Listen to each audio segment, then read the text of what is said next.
지난 27일 오후 2시부터 서울여갑 광장에서 노인 요양 공동생활가정 생존권 획득 비상대책위원회는 비정상 복지행정 규탄 총궐기대회를 개최했습니다.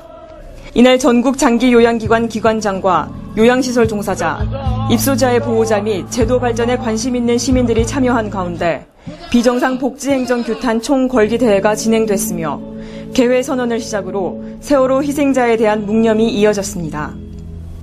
한편 한국공생협회장 조남웅 회장은 먼저 비정상 복지행정 규탄 총궐기대회를 개최하게 된 취지를 먼저 밝혔습니다.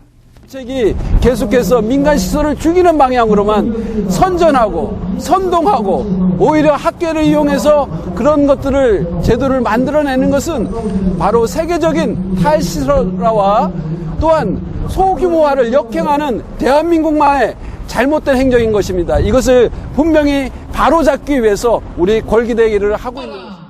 2005년 정책 브리핑에 따르면 노인 요양보험 제도는 수요를 충족할 수 있는 인프라를 구축해 소규모 다기능 시설 등을 활성화할 것을 홍보해 많은 민간의 장기 요양기관 설립을 홍보했고 2013년 건강보험공단은 노인 장기 요양보험 시행이 만족도가 높다며 발표했습니다. 하지만 당시 민간의 참여를 활성화시킨 것은 다행이었으나 치매 특별 등급 신설 등 장기 요양보험 등급 체계에 따라 향후 공공시설과 법인시설 중심으로 복지 행정을 펼치는 것으로 소규모 시설들은 경영난에 시달릴 수밖에 없는 실정을 호소했습니다. 요양병원으로 가셔야 될 어르신이 있고 요양원으로 오셔야 될 어르신이 있는데 등급이 안 나오니까 다 요양병원에 가 계시니까요. 공단에 병원 수가가 너무 많이 지출되고 있는 형편이죠. 그 반면에 공동생활 가정은 등급 내기가 하늘의 별이야. 그러니까 어르신들이 오고 싶어도 못 오시는 거죠. 그러니까 공동생활 가정은 그만큼 운영하기가 너무 어렵죠. 어르신들에게 요양 등급을 수월하게 해줬으면 좋겠어요. 그래서 많이 아프시지 않고 요양만 해도 되는 어르신들은 요양원에서 사시고 많이 아파서 의사들의 도움을 받아야 되는 분들은 요양병원으로 가시고 그러면 공단의 수가가 훨씬 지출이 줄어들 거라고 생각합니다. 그러면은 공동생활 가정에서 종사하는 분들에게 일자리도 제공이 되고요. 또 나라에서는 그만큼 공단의 지출도 줄어들고요. 일거몇득이 아니겠습니까? 요양기관의 50%에 육박하는 2,200여 개의 공생가정은 대부분 개인 사옥을 개조하거나 가정 같은 분위기로 설계된 요양시설로서 집에서 모시는 요양원이라 할 수 있습니다.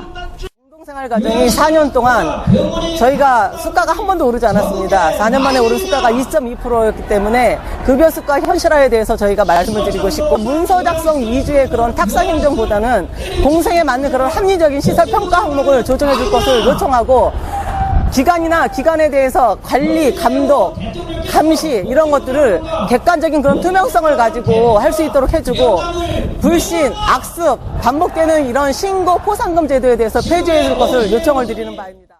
비상대책위원회와 옥스퍼드 대학교 노인문제연구소 이대진 연구원 등은 기자회견을 가지며 질의응답 시간을 통해 개선을 촉구했습니다.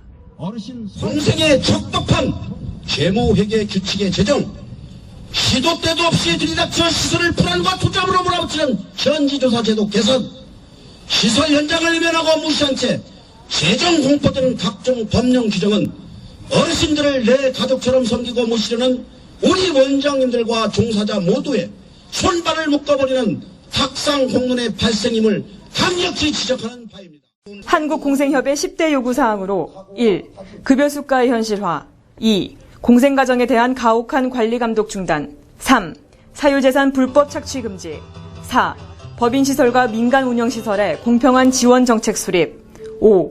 무소불위 건강보험공단의 횡포 중단 6. 장기요양위원회 기관 규모별 대표 위촉 7. 장기요양보험 본인 부담 경감 대책 강구 8. 행정의 간소화 9.